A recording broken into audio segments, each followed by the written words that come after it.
Now give me the time and I'll be blowing your mind. Guess I'm another lyricist. I was a cynical child. The innocence of Evan and the rich. You never really noticed that my flow was fucking ridiculous. Picking the pitiful, never subliminal, seminal sentence. But I say, I'm a goddamn monster. Call me necrophiliac. I feel I'm on a level that most of these other niggas never really gone close to. I hope you notice me. I spit it focusly. This is my passion, devoted. I can't quit. I came in and conquered by constantly practicing, passing these peons and pleading for peace. I'm a Hello.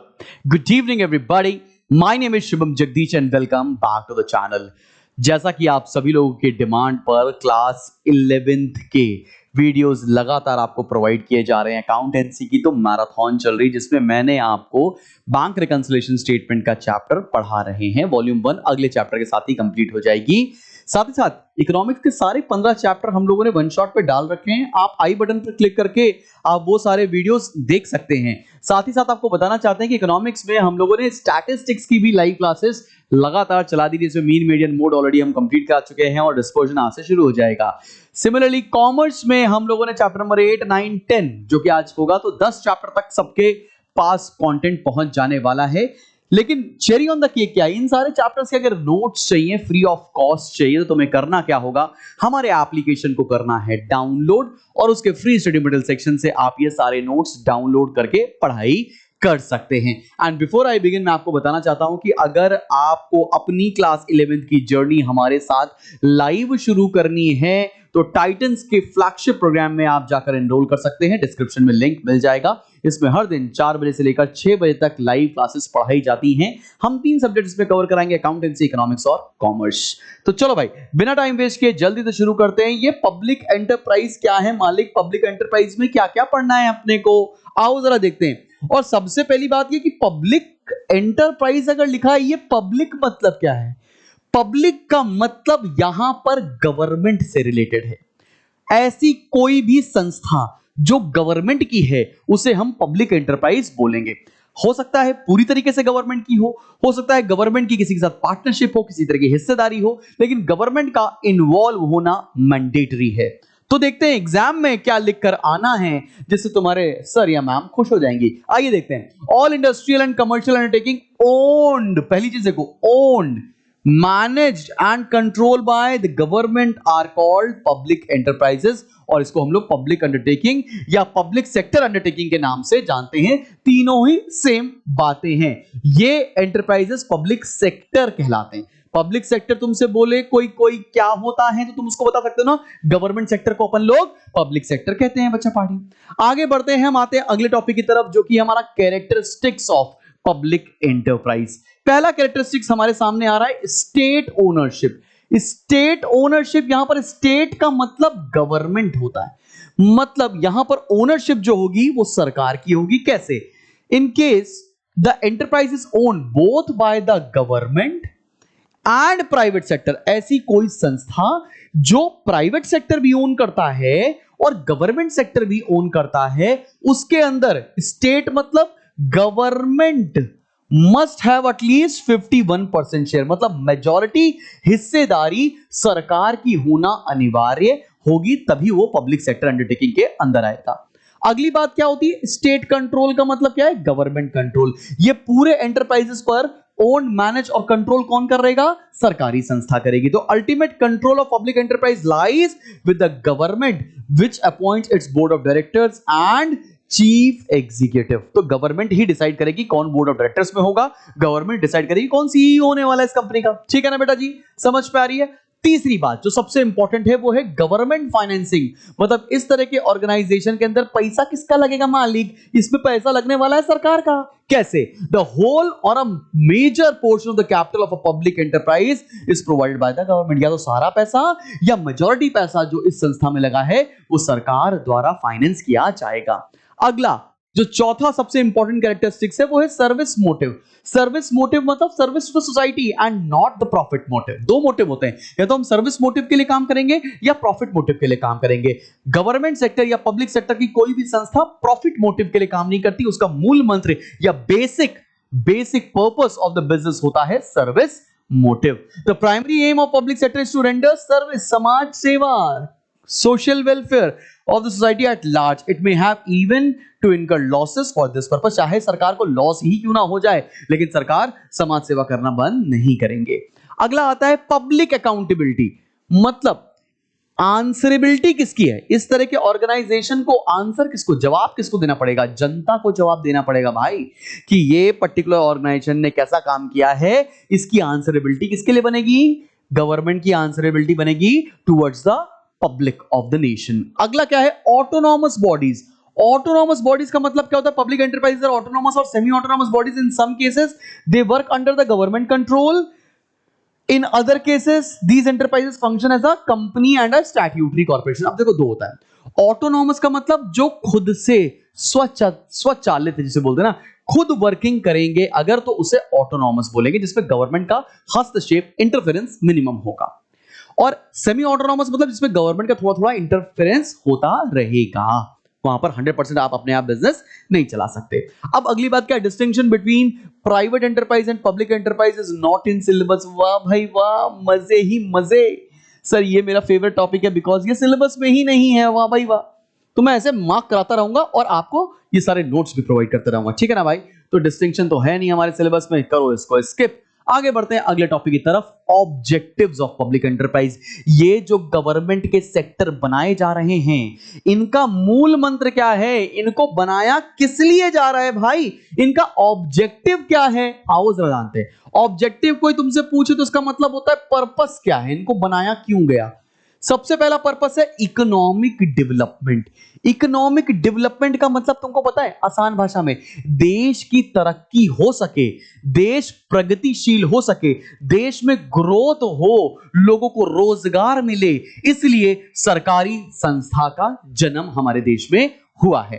Public enterprise were set up to accelerate the rate of economic growth in a planned manner.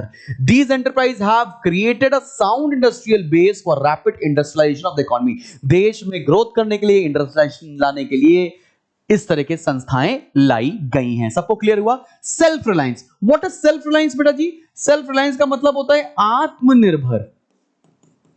English में लिख देता हूं, आजकल की Gen Z को हिंदी ज्यादा समझ में आती है। आत्मनिर्भर मतलब हम सेल्फ रिलायंट, हम किसी के ऊपर डिपेंडेंट ना रह सके, इसलिए ये सरकारी संस्थाएं बनाई गई कि हम विदेशी कंट्रीज के ऊपर डिपेंडेंट ना हो सके।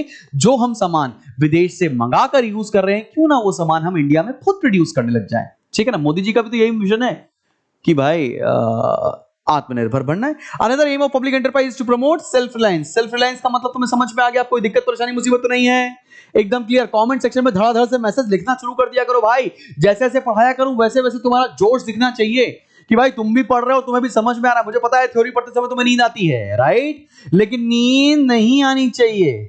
सर जब नींद आती है ना तो सपनों में वो आती है, अरे वो आ जाएगी, तुम्हारी जिंदगी में नरक हो जाएगा। छोड़ दो, पढ़ाई कर लो। 11वीं क्लास में हो बाबू तुम अभी। आओ जरा देखते हैं development of backward areas. Sir ये बैकवर्ड एरियाज कौन से होते हैं? भाई देखो, हमारे देश में ना रीजनल डेवलपमेंट सही से हो नहीं पाया। रीजनेबल डेवलपमेंट का मतलब क्या है यार? हमारे देश में कुछ ही स्टेट, कुछ ही शहर डेवलप्ड हैं, जैसे कि दिल्ली हो गया, बॉम्बे हो गया। अरे बॉम्बे मत बोला करो सर, मुंबई बोलो। हाँ भाई, मुंबई हो गया, हैदराबाद हो गया, चेन्नई हो गया, बेंगलुरु हो गया। कुछ ही शहर डेवलप्ड हैं। आज भी बहुत सारे एरियाज ऐसे हैं जो डेवलपमेंट नहीं हो पाया है जहां पर। तो उन एरियाज का डेवलपमेंट करने की जिम्मेदारी किसके ऊपर है भाइयों बहनों? जल्दी से बताओ। उसकी जिम्मेदारी पब्लिक सेक्टर के ऊपर है, गवर्नमेंट के डिपार्टमेंट्स के ऊपर है। इसलिए यह भी अगला पर्पस होता है पब्लिक एंटरप्राइज का। अगला क्या है? सबसे important, employment generation. Employment generation का मतलब क्या है? लोगों को रोजगार दिलवाना।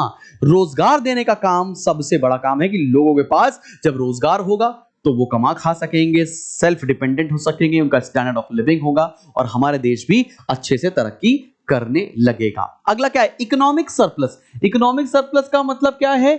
आपने बिजनेस किया, अब मतलब पब्लिक सेक्टर क्या करेगी? बिजनेस ही तो कर रही है, बिजनेस कर रही है, उसमें से कुछ प्रॉफिट जुटाओ। प्रॉफिट को नहीं बोलते हैं बिकॉज यहां पर उसको टर्म होता है सरप्लस। सरप्लस जुटाओ, जो भी आपने एक्स्ट्रा पैसा इकट्ठा किया उसको वापस से अपने देश में ग्रोथ के लिए लगा देना। इस चीज को बोलेंगे इकोनॉमिक्स सरप्लस। अगला क्या है? Egalitarian society. इगैलिटेरियन सोसाइटी का मतलब क्या है?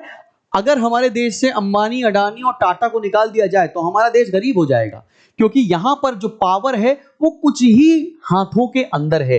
तो कुछ ही लोग हमारे देश को डोमिनेट ना कर पाए, इसलिए गवर्नमेंट का इंटरफियर करना जरूरी है, इसीलिए इसको बोलते हैं इगैलिटेरियन सोसाइटी का निर्माण करना, बनाना। अगला क्या है? कंज्यूमर वेलफेयर, मतलब कंज्यूमर को कोई हैरेस ना करे, कंज्यूमर के साथ किसी भी तरह की चीटिंग ना हो सके, कंज्यूमर को इतने भी नेसेसरी प्रोडक्ट्स हैं एट रीजनेबल प्राइस मिल सके, इसलिए गवर्नमेंट का आना जरूरी है। अगली बात क्या है? Public utilities. पब्लिक यूटिलिटीज का मतलब क्या होता है कि जो आम रोजमर्रा की जिंदगी में जितनी चीजों की जरूरत होती है ना, clean drinking water, sanitation, electricity, वो सबको मिलते रहनी चाहिए, इसलिए सरकार का पब्लिक एंटरप्राइजेस बनाना अनिवार्य है। सब बच्चों को बात समझ में आ गई? क्लियर है कि नहीं क्लियर? अगली बात, डिफेंस।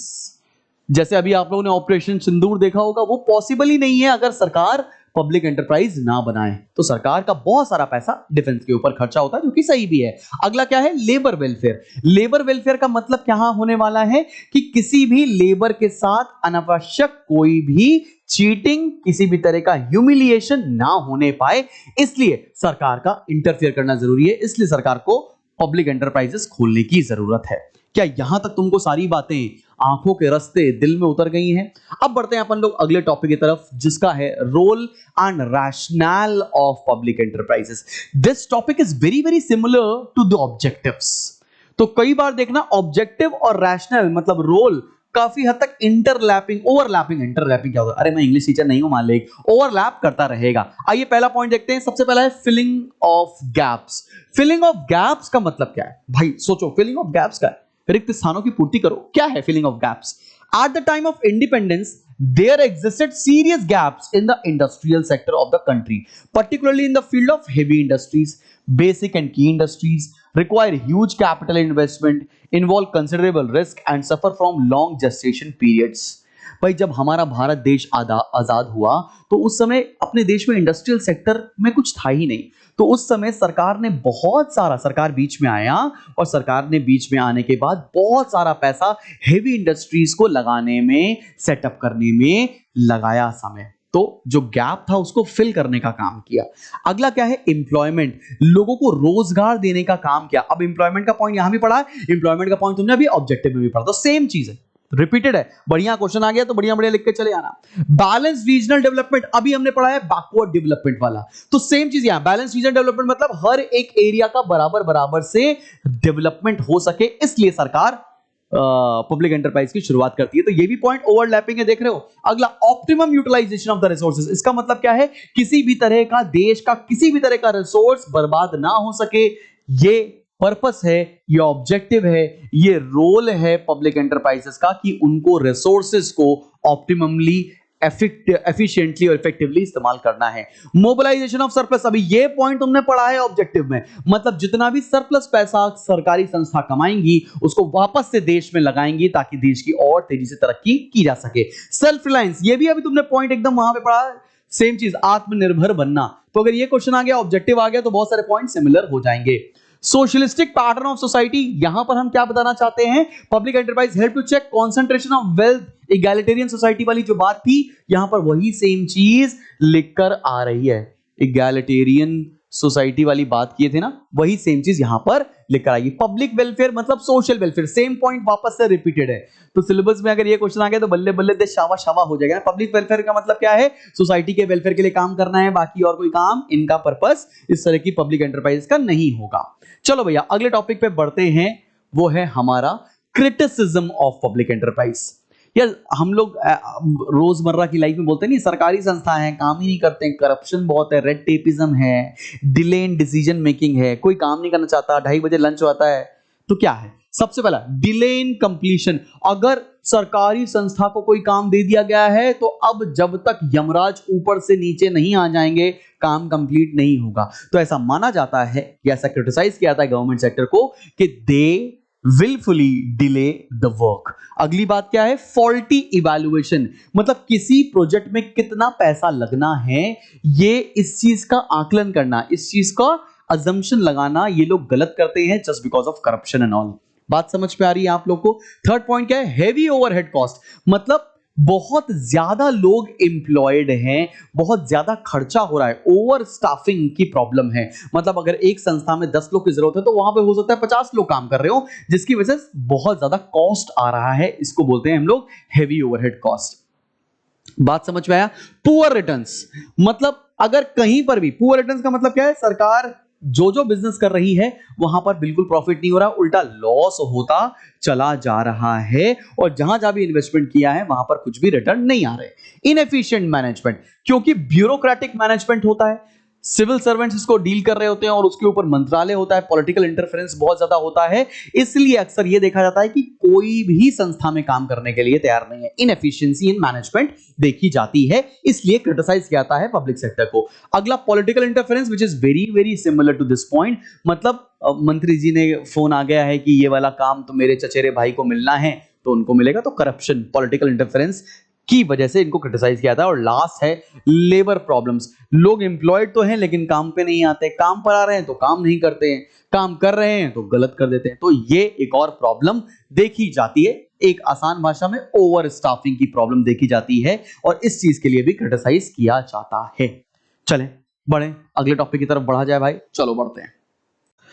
चले भाई अगले टॉपिक की तरफ बढ़ा जाए, और अगला टॉपिक है हमारा ग्रोथ ऑफ पब्लिक एंटरप्राइज।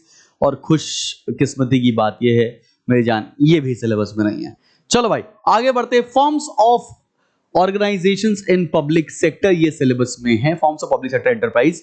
इसमें सबसे पहला हम पढ़ने जा रहे हैं डिपार्टमेंटल अंडरटेकिंग, और यहां से सारे बच्चे थोड़ा सा सतर्क हो जाना, बिकॉज यहीं से आपको पेपर में अपने हाफ ईयरली या फाइनल एग्जाम्स के अंदर क्वेश्चंस मिलने जा रहे हैं। सबसे पहला टॉपिक जो पढ़ने जा रहे हैं वो है डिपार्टमेंटल अंडरटेकिंग। क्या होता है आओ जरा देखो।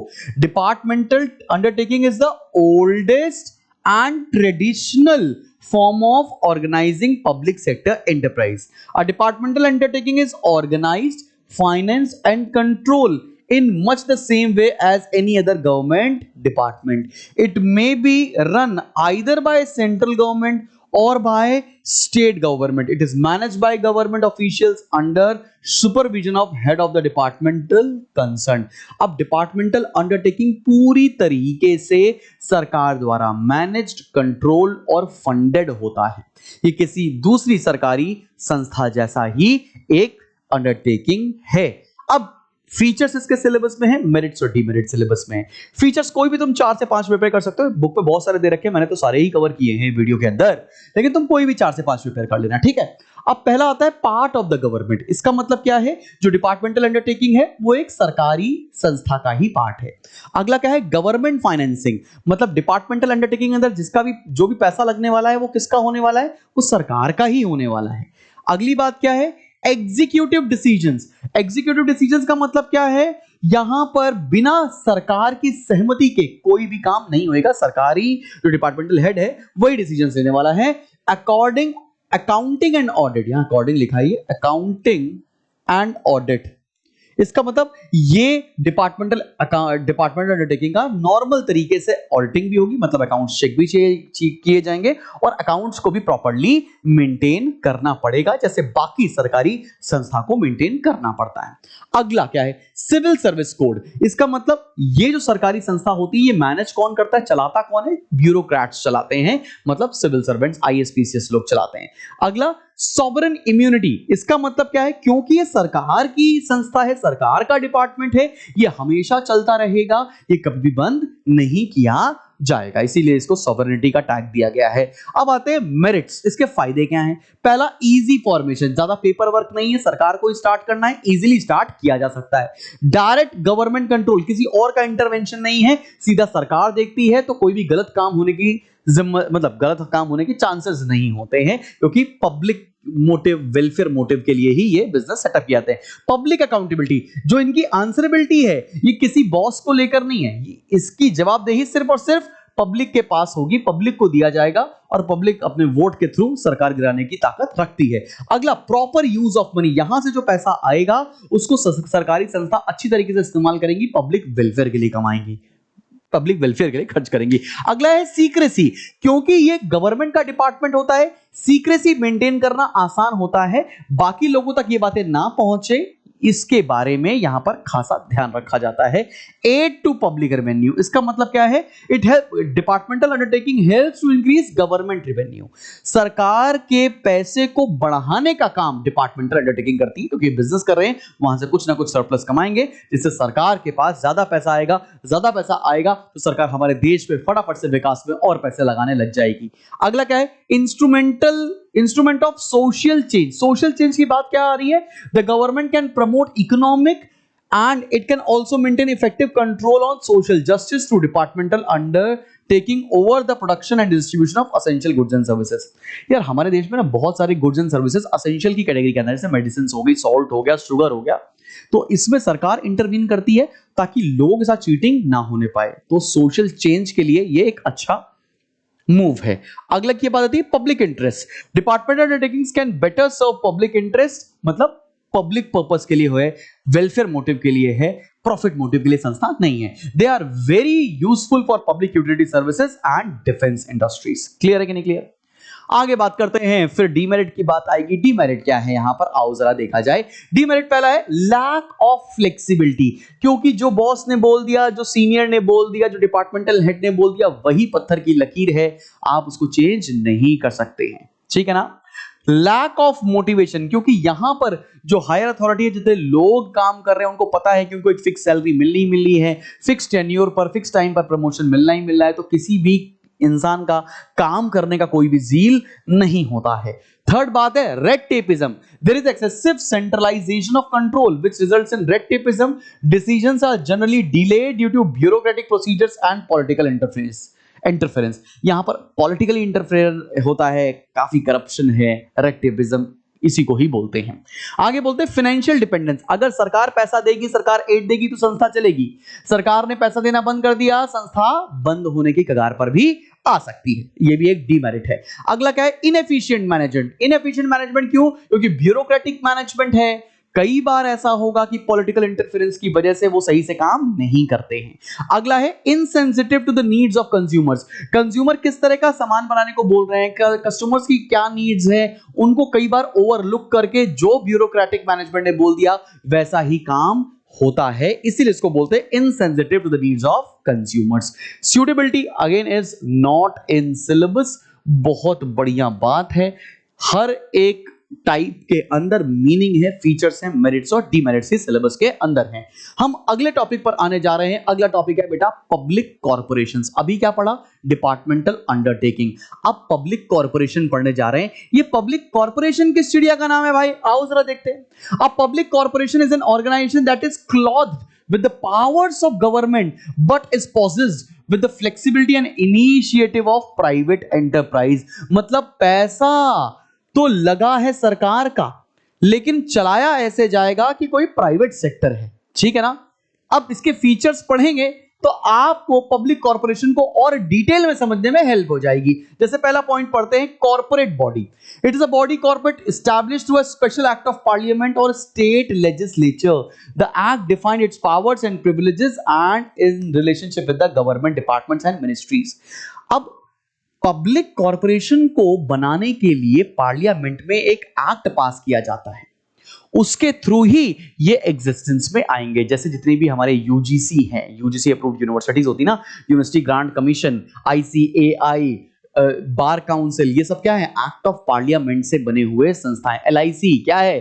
गवर्नमेंट का ही है, लेकिन चलेगा कैसे? जैसे एक प्राइवेट सेक्टर चलता है, क्योंकि ये पार्लियामेंट एक्ट के द्वारा बनाए गए हैं। अगला क्या है? लीगल एंटिटी, मतलब इनकी सेपरेट लीगल एंटिटी होगी, परपीचुअल सक्सेशन होगा कि अगर किसी की डेथ भी हो जाएगी तो भी ये संस्था चलती रहेगी। एलआईसी चल रही है ना, जितने लोग आए कितने लोग मर गए। आगे गवर्नमेंट ओनरशिप, इसकी पूरी ओनरशिप किसके पास होगी? या तो सेंट्रल गवर्नमेंट के पास या स्टेट गवर्नमेंट के पास। अगला क्या है? Financial independence. फाइनेंशियल इंडिपेंडेंस का मतलब क्या है? ये संस्थाएं खुद पैसा कमाती हैं, खुद बिजनेस में लगाती हैं, मतलब ये आत्मनिर्भर संस्था होती है। ये सरकार की एड के ऊपर डिपेंडेंट नहीं होते, लेकिन होते सरकार के ही डिपार्टमेंट है। अगला क्या है? Accounting system. यहां पर पूरी तरीके से अकाउंट्स मेंटेन किए जाते हैं, फाइनल अकाउंट्स बनेगा, ऑडिट होगा, तो पूरा जैसे किसी कंपनी के बुक्स ऑफ अकाउंट्स मेंटेन किए जाएंगे, वैसे इन संस्था के पब्लिक कॉर्पोरेशंस के भी अकाउंट्स को मेंटेन किया जाता है। इंडिपेंडेंस मैनेजमेंट, यहां पर कोई ब्यूरोक्रेटिक मैनेजमेंट नहीं है, यहां पर कोई मिनिस्ट्री नहीं है, यहां पर कोई सरकार का कोई पॉलिटिकल इंटरफेरेंस नहीं है, तो यहां पर जो मैनेजमेंट है वो काफी इंडिपेंडेंट माना जाता है। अगला, ये प्रॉफिट मोटिव के लिए नहीं बनाए गए हैं, ये किस लिए बनाए गए? सर्विस मोटिव के लिए बनाए गए हैं। अगेन पब्लिक अकाउंटेबिलिटी, आंसरेबिलिटी किसको रहेगी? पब्लिक को, जनता को। बता चुका हूं, ये पॉइंट बार बार आ रहा है तो इसको और डिटेल में बताने की जरूरत नहीं है। आगे की बात करते हैं, मेरिट्स क्या होने वाले हैं, फीचर्स हम लोगों ने किया। ऑपरेशनल ऑटोनॉमी, ऑपरेशनल ऑटोनॉमी का मतलब क्या है कि इस तरह के संस्था को चलाने के लिए सरकार का इंटरफेरेंस कम है। यहां पर यह संस्था खुद अपना डायरेक्टर चुनेंगी, खुद बोर्ड ऑफ डायरेक्टर सेलेक्ट करेंगी और फिर अपनी संस्था को खुद रन करेंगी। ठीक है ना, सरकार का इंटरफेरेंस नील के बराबर। अगला, क्विक डिसीजंस, क्योंकि ब्यूरोक्रेटिक मैनेजमेंट नहीं है, यहां पर डिसीजंस जल्दी जल्दी हो जाएंगे क्योंकि यहां पर रेड टेपिज्म के चांसेस कम होते हैं। अगला, मोटिवेशन है, यहां पर जितना अच्छा जो एम्प्लॉय काम करेगा उतनी सैलरी उसकी होगी, उतना उसके लिए फाइनेंशियल इंसेंटिव रहेगा। ठीक है ना, यहां पे स्टीरियोटाइप तरीके से पढ़ाई, ये पढ़ाई बोलो, स्टीरियोटाइप तरीके से नौकरी नहीं होगी। पार्लियामेंट्री कंट्रोल, यहां पर हर एक चीज पार्लियामेंट द्वारा गवर्न की जाएगी, बिकॉज इनका जन्म भी तो पार्लियामेंट पे एक एक्ट के थ्रू ही हुआ है। ठीक है बेटा जी। आगे की अगर हम बात करें, एफिशिएंट मैनेजमेंट, यहां पर जो टॉप एग्जीक्यूटिव्स होते हैं वो ब्यूरोक्रेट्स नहीं होते। ठीक है ना, वो किसी बड़े पॉलिटिकल मंत्री के अंदर काम नहीं कर रहे होते, ये इफेक्टिव लोग होते हैं जिनका जो ऑब्जेक्टिव है वो ये है कि संस्था को कितनी अच्छी तरीके से चलाया जा सके, इसलिए इनका मैनेजमेंट एफिशिएंट है। इकोनॉमीज ऑफ स्केल, इतने बड़े लेवल पर ये काम कर रहे हैं, इतने बड़ी संस्था पर काम कर रहे हैं कि इनका जो कॉस्ट है वो कम होता चला जाता है, इसलिए ये जो संस्था है सरकार की, पब्लिक कॉर्पोरेशंस, काफी प्रॉफिटेबल भी देखे जाते हैं। अगला है फ्लेक्सिबिलिटी ऑफ ऑपरेशन, इसको वापस से बता चुका हूं, अभी फीचर से बताया। फ्लेक्सिबिलिटी का मतलब क्या है? क्योंकि कोई ब्यूरोक्रेटिक मैनेजमेंट नहीं है, इसलिए आप डिसीजंस जल्दी जल्दी ले सकते हैं फ्लेक्सिबिलिटी के साथ। स्पेशल प्रिविलेजेस, क्योंकि ये पार्लियामेंट के एक्ट के द्वारा बनाए गए हुए हैं, इसलिए इन संस्था को कुछ स्पेशल प्रिविलेजेस भी दिए जाते हैं, जैसे कि कुछ टैक्स कंसेशंस होंगे, कुछ टेलर मेड चीजें होंगी, वो सब प्रोवाइड किया जाएगा। अब इनके डीमेरिट्स क्या हैं, इनके नुकसान क्या हैं, वो भी जानते हैं। पहला, डिफिकल्ट फॉर्मेशन, क्योंकि पार्लियामेंट में एक एक्ट पास करना बहुत बड़ा काम है, इसलिए इस तरह के संस्था को बना पाना बहुत मुश्किल है। दूसरा, नॉमिनेटेड बोर्ड, यहां पर जो बोर्ड ऑफ डायरेक्टर्स होते हैं वो चुने जाते हैं गवर्नमेंट के ही द्वारा। ठीक है ना, तो कहने के लिए तो एफिशिएंट मैनेजमेंट है, लेकिन उतना भी एफिशिएंट मैनेजमेंट नहीं होने वाला है। अगला, रिजिड स्ट्रक्चर। रिजिड स्ट्रक्चर का मतलब क्या है कि पावर्स जो हैं वो पहले से बताई गई हुई हैं, पावर्स को हम ऑल्टर नहीं कर सकते हैं, पार्लियामेंट के एक्ट को हम ऑल्टर नहीं कर सकते। अगला, अब्यूज ऑफ मोनोपोली, क्योंकि ये मोनोपोली इतने बड़े एंटरप्राइजेस हैं, इतने बड़े कॉर्पोरेशंस हैं, ये कई बार अपनी ताकत का गलत इस्तेमाल भी करने लग जाते हैं टुवर्ड्स द करप्शन साइड। ठीक है। एक्सेसिव अकाउंटेबिलिटी, इतने सारे आपको अकाउंट्स मेंटेन करने पड़ते हैं, डे टू डे लेजर्स बनाने पड़ते हैं कि बहुत सारा पैसा और एफर्ट्स इस तरफ भी इन संस्था का लगने लगता है। Clash of divergent interest, divergent interest की बात क्या है? यहां पर कॉन्फ्लिक्ट आता है, संस्था बोलती है प्रॉफिट कमाओ और गवर्नमेंट बोलती है कि वेलफेयर करो, तो कहीं ना कहीं कॉन्फ्लिक्टिंग नॉर्म्स देखे जा रहे हैं। अगली चीज की तरफ जो हम बढ़ने जा रहे हैं मेरी जान, वो है government company. Third different type की हम बात करने जा रहे हैं। यहां पर तुम टर्म सुनो ना, गवर्नमेंट के आगे एक टर्म लगा है मेरे भाई, कंपनी। अच्छा, मतलब सरकार की भी कंपनी होती है? हाँ जी। A government company is a company in which not less than 51% of the paid up capital is held by the central government or one by the state government or jointly। मतलब किसी भी company के अंदर अगर 51% का share सरकार का है तो उसे क्या बोलेंगे? उसे बोलेंगे गवर्नमेंट कंपनी। सिंपल है कि नहीं भाई? चलो इसके फीचर्स देखते हैं। सबसे पहला, इनकॉर्पोरेशन, मतलब ये सारी संस्था जो बनाई जाती हैं वो कंपनीज एक्ट के थ्रू बनाई जाती हैं, कंपनीज एक्ट ऑफ 2013। आगे बात करते हैं सेपरेट लीगल एंटिटी। अकाउंटेंसी में पढ़ा है, business and businessman are two different things. तो ये जो कंपनी होती है इसकी लीगल आइडेंटिटी अलग होती है, मतलब ये अपने नाम पर असेट खरीद सकती है, अपने नाम से किसी के ऊपर केस कर सकती है और कोई दूसरा बंदा इस कंपनी के ऊपर भी केस कर सकता है। ठीक है ना। अगली बात क्या है? ओनरशिप। ये पूरी तरीके से, या तो पूरी तरीके से सरकार ओन करेगी या 51% तक सरकार ओन कर सकती है, पार्टली ओन कर सकती है या फुल्ली ओन कर सकती है। मैनेजमेंट, यहां पर बोर्ड ऑफ डायरेक्टर्स चुने जाते हैं जो सरकार की, जो गवर्नमेंट कंपनी को चलाते हैं, यहां पर ब्यूरोक्रेटिक मैनेजमेंट नहीं होता है। ठीक है ना बेटा जी। अगला ओन स्टाफ, यहां के जो एम्प्लॉइज हैं ये गवर्नमेंट सर्वेंट नहीं है, ये खुद अपने एम्प्लॉइज को हायर करते हैं और उनकी परफॉर्मेंस के हिसाब से उनकी सैलरी देते हैं। फाइनेंशियल ऑटोनॉमी, यहां पर इनके पास बोरोइंग पावर से ये पब्लिक से पैसा उधार ले सकते हैं, गवर्नमेंट से उधार ले सकते हैं, बैंक से उधार ले सकते हैं, तो मतलब गवर्नमेंट का इंटरफेरेंस थोड़ा कम ही है, गवर्नमेंट के एड पर डिपेंडेंट नहीं है। अगला accountability, it is accountable to the ministry or department concern, जिस मिनिस्ट्री के अंदर ये गवर्नमेंट कंपनी आती है उसके लिए आंसरेबिलिटी है, यहां पर पब्लिक की तरफ आंसरेबिलिटी नहीं होती है। ये तो पढ़े आपने फीचर्स, अब आते हैं मेरिट्स की तरफ मेरी जान। मेरिट्स क्या? इजी फॉर्मेशन, कंपनीज एक्ट के थ्रू कुछ पेपर वर्क करना है, जैसे मैंने आपको पिछली चैप्टर में बताया था ना, फॉर्मेशन ऑफ अ कंपनी में memorandum of association, articles of association बनाना है और कंपनी आपकी इजीली बन जाती है। अगला इंटरनल ऑटोनॉमी, इंटरनल ऑटोनॉमी मतलब गवर्नमेंट का इंटरफेरेंस कम है, यहां पर जितने भी लोग होते हैं वो कंपनी के अंदर के बोर्ड के मेंबर होते हैं, इसलिए इंटरफेरेंस कम है, तो हम इसको बोल सकते हैं कि इंटरनल ऑटोनॉमी है। फ्लेक्सिबिलिटी ऑफ ऑपरेशंस, जहां पर जो बोर्ड ऑफ डायरेक्टर्स डिसाइड करेंगे वही होगा, यहां पर गवर्नमेंट तय नहीं करती कि इन संस्था को चलाना कैसे है। अगली बात क्या है? एक्सपर्ट मैनेजमेंट, बिकॉज यहां पर जो लोग हायर किए जा रहे हैं वो एक्सपर्ट प्रोफेशनल होते हैं, यहां पर ब्यूरोक्रेटिक मैनेजमेंट नहीं है। ये नहीं कि सोशल सिविल सर्वेंट हो गए तभी तुमको गवर्नमेंट कंपनी में नौकरी मिलने वाली, ऐसा कुछ भी कंडीशन नहीं है मेरे भाई।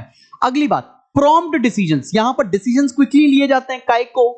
क्योंकि सरकार यहां पर इंटरफेयर ही नहीं करती है। अगली बात कोलैबोरेशन, ये जिस प्राइवेट सेक्टर के साथ चाहे कोलैबोरेट कर सकते हैं, जिस गवर्नमेंट सेक्टर के साथ चाहे कोलैबोरेट कर सकते हैं, तो यहां पर ग्रोथ के चांसेस काफी ज्यादा देखा जाता है। अगली बात करते हैं पब्लिक अकाउंटेबिलिटी, आंसरेबिलिटी किसकी है? Public accountability. अब देखो ये थोड़ा सा कॉन्ट्रडिक्टरी है, पहली तो अकाउंटेबिलिटी सिर्फ और सिर्फ मिनिस्ट्री की तरफ है, मिनिस्ट्री की अकाउंटेबिलिटी सरकार की तरफ, पब्लिक की तरफ होती है, तो इसलिए इसको पब्लिक अकाउंटेबिलिटी बोली गई है। बिकॉज हर कंपनी के जो बुक्स ऑफ अकाउंट्स हैं वो रिलीज किए जाते हैं एवरी फाइनेंशियल ईयर, तो कहीं ना कहीं आंसरेबिलिटी तो पब्लिक की तरफ भी है। स्टैट्यूटरी डिसिप्लिन, यहां पर हर एक चीज जो फॉलो होगी वो कंपनीज एक्ट की फॉलो होगी, सरकार की नहीं, सरकार की नहीं, पार्लियामेंट की नहीं, कंपनी के एक्ट की फॉलो होगी। फाइनेंशियल कंट्रोल का मतलब क्या है? इनके पास खुद का फाइनेंशियल पॉलिसी होती है। It is free from government regulation, मतलब गवर्नमेंट के किसी भी बजट के हिस्से में नहीं आते हैं, ये फ्रीडम होती है इनके पास, ये चाहें तो लोन ले सकते हैं, चाहें तो अपना पैसा खुद मैनेज कर सकते हैं। एंड अगला protection of public interest, a government company can be more sensitive to the changing needs, taste and fashion of consumers, consumer की तरफ थोड़ा सा एम्पैथेटिक रहते हैं कि भैया पैसा तो कमाना है लेकिन कंज्यूमर्स का भी ध्यान देना है, वेलफेयर को भी मद्देनजर रखते हुए ही काम करना है। अगले टॉपिक पे आते हैं, इसका डीमेरिट क्या है? Lack of accountability. देखो इसके पहले सारे संस्था जो थी ना हमारी, चाहे वो डिपार्टमेंटल अंडरटेकिंग हो, चाहे वो पब्लिक कॉर्पोरेशन हो, उनकी तुरंत जवाबदेही आम जनता को होती थी, यहां पर थोड़ी कम है अकाउंटेबिलिटी। अगला ऑटोनॉमी इन नेम, कहने के लिए सरकार इंटरफेयर नहीं करती, लेकिन ऐसा है नहीं बाबूजी, बिल्कुल भी, सरकार रोज इंटरफेयर करती है इसमें, ठीक है ना, इसलिए कहने के लिए नेम इन ऑटोनॉमी है। Board packed with yes man, यहां पर जितने भी बोर्ड ऑफ डायरेक्टर सेलेक्ट किए जाते हैं ये गवर्नमेंट ही सेलेक्ट करती है, तो ये हमेशा क्या बोलते हैं, जो भी मंत्री बोलेगा उसको क्या बोलेंगे? यस सर, ऐसा ही हो जाएगा सर, कोई दिक्कत वाली बात नहीं, yes sir, yes sir. Fear of exposure, यहां पर क्या है? एनुअल रिपोर्ट्स छपेंगी तो कई बार ऐसा होता है कि सरकार का कोई करप्शन बाहर ना आ जाए भाई लोग, तो fear of exposure government company के अंदर हमेशा बना रहेगा। So this is not in syllabus. बल्ले बल्ले और शावा शावा, यही तुम्हारा फेवरेट टॉपिक है कि नहीं भाई? चलें बड़े अगले टॉपिक की तरफ बढ़ा जाए, चलो बढ़ते हैं। चलो बच्चे पहाड़ी अगली टॉपिक की तरफ बढ़ते हैं, और अगला टॉपिक है problems of public enterprise not in syllabus. Sir कितने अच्छे आदमी हैं सर, आप ऐसे मस्त मस्त मार्क करवा दे रहे जो सिलेबस में नहीं है। हाँ भैया, जो सिलेबस में नहीं है स्किप कर सकते हो। चलो भैया, सजेशंस फॉर इंप्रूवमेंट भी नॉट इन सिलेबस। क्या बात है सर, आपको तो मेरी उम्र लग जाए। नहीं भैया, मैं ऑलरेडी अभी यंग ही हूं, ठीक है ना, कोई दिक्कत नहीं।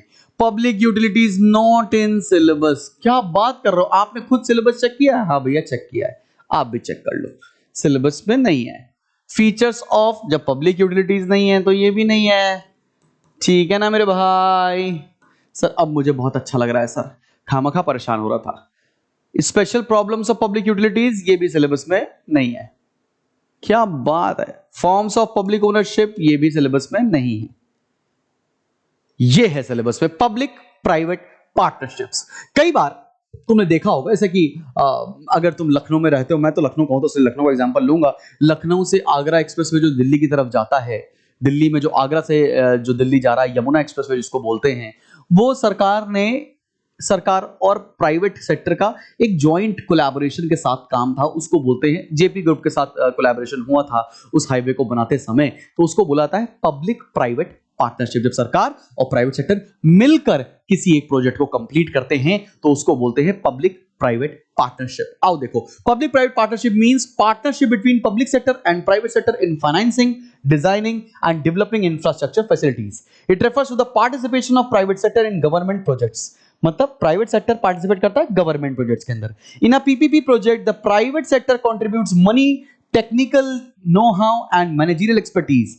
PPPs are being increasingly used to build infrastructure facilities in the following areas.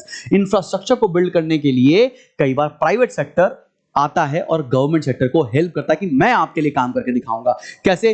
Power के सेक्टर में, ट्रांसपोर्ट में, वाटर में, हेल्थ केयर में, एजुकेशन में, वेस्ट मैनेजमेंट में, यहां हर जगह आ रहा है प्राइवेट सेक्टर और जो गवर्नमेंट के साथ पीपीपी प्रोजेक्ट में काम करते हैं। अब आते हैं जल्दी से इसके फीचर्स देखते हैं। सबसे पहला होता है ये पार्टनरशिप। पार्टनरशिप है, इसका मतलब ये लोग आपस में कुछ रेशियो तय करेंगे, उसके ऊपर ही प्रॉफिट एंड लॉसेस का डिस्ट्रीब्यूशन होगा। हाई प्रायोरिटी प्रोजेक्ट, जो बहुत बल्कि प्रोजेक्ट है, बहुत इन्वेस्टमेंट्स में इन्वॉल्व है, वही प्रोजेक्ट को सरकार पीपीपी के थ्रू करती है। सोशल ऑब्जेक्टिव, मतलब ये पूरा का पूरा जो काम है सरकार का, वो पब्लिक वेलफेयर के लिए। अगला क्या है? Pooling of resources. कुछ रिसोर्सेज सरकार के पास हैं, कुछ रिसोर्सेज प्राइवेट सेक्टर के पास हैं, दोनों अपने रिसोर्सेज को लेकर आएंगे और बड़े बड़े प्रोजेक्ट्स को देश के लिए कंप्लीट करेंगे। अगली बात है रेवेन्यू शेयरिंग। जो भी प्रॉफिट होगा वो सरकारी संस्था और प्राइवेट संस्था आपस में शेयर करने वाली है। चलें, अब इसके बाद हम देखते हैं merits of public, demerits of public private enterprises which is not there in the syllabus. तो पब्लिक प्राइवेट पार्टनरशिप में क्या क्या था, एक बार मैं वापस से रिकन्फर्म भी आप लोगों को कर देता हूं। इसके मीनिंग एंड फीचर सिलेबस में है, ना ही मेरिट सिलेबस में है और ना ही डीमेरिट सिलेबस में है। तो भाई बल्ले बल्ले और शावा शावा, ये चैप्टर हो गया है खत्म। मिलते हैं बहुत जल्दी एक नेक्स्ट वीडियो के साथ। Till then keep smiling and keep learning. तुम्हारा कर्तव्य बनता है कि ये वीडियो हर आईएससी के बच्चे तक तुम्हें पहुंचाना है। कर भला तो हो भला।